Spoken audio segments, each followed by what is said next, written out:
द्वापर युग अपने अंतिम पड़ाव पर था। कुरुक्षेत्र के भीषण संग्राम के बाद धर्म की स्थापना हो चुकी थी, लेकिन उसके बाद जो हुआ वह किसी ने नहीं सोचा था।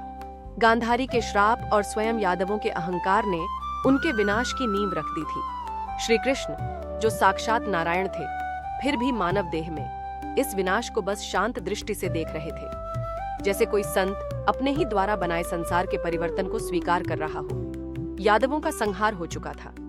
उनके प्रिय सखा, भ्राता और कुल के लोग, जिन्हें उन्होंने जीवन भर स्नेह दिया था, एक दूसरे के ही रक्त के प्यासे हो गए थे। श्री कृष्ण जानते थे कि यह सब अवश्यंभावी था, नियति का लेख। लेकिन एक क्षण को जब वे अकेले रह गए तो उनकी आंखों में एक अदृश्य पीड़ा झलक उठी। एकांत में उन्होंने अपने भीतर झांक कर देखा और स्मृतियों की लहरें उमड़ पड़ी। माँ यशोदा की ममता, सुदामा की मित्रता, राधा का अनकहा प्रेम, अर्जुन की भक्ति और वह बचपन जब वे वृंदावन की गलियों में गोकुलवासियों संग नटखट लीलाओं में रमते थे। परंतु अब समय आ गया था। वे धीरे धीरे वन की ओर बढ़े, जहां एक पीपल के वृक्ष के नीचे उन्होंने ध्यान मग्न होकर आसन ग्रहण किया।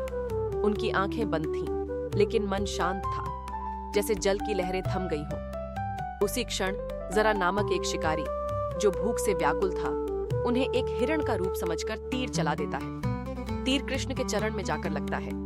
वे हल्की मुस्कान के साथ आंखें खोलते हैं। शिकारी जब अपनी भूल का एहसास करता है तो कांपते हुए उनके चरणों में गिर पड़ता है। आंसुओं से भीगा उसका स्वर कंपित था। प्रभु, मुझसे भारी अपराध हो गया, मुझे क्षमा कर दीजिए। कृष्ण ने उसे स्नेह से देखा, मानो एक पिता अपने भटके हुए बालक को क्षमा कर रहा हो। उन्होंने हल्की मुस्कान के साथ कहा, वत्स, ये अपराध नहीं, केवल कर्म का चक्र है। जब मैं राम के रूप में था तब बाली को पीछे से बाण मारा था।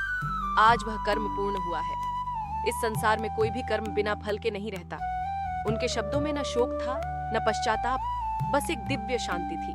धीरे धीरे उनका शरीर प्रकाशमय होने लगा। समस्त ब्रह्मांड जैसे उनकी दिव्यता में समाहित हो गया। वे अपने नश्वर शरीर को त्याग कर स्वयं में ही विलीन हो गए। उधर द्वारका नगरी जलमग्न हो गई। जैसे ही कृष्ण इस लोक से विदा हुए, समुद्र ने अपने प्रिय भक्त की नगरी को अपने भीतर समा लिया। यह एक युग के अंत का संकेत था, कलयुग का प्रारंभ।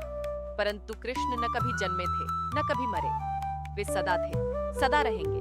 बस इस संसार की आंखों से ओझल हो गए, लेकिन हृदयों में सदा के लिए बस गए।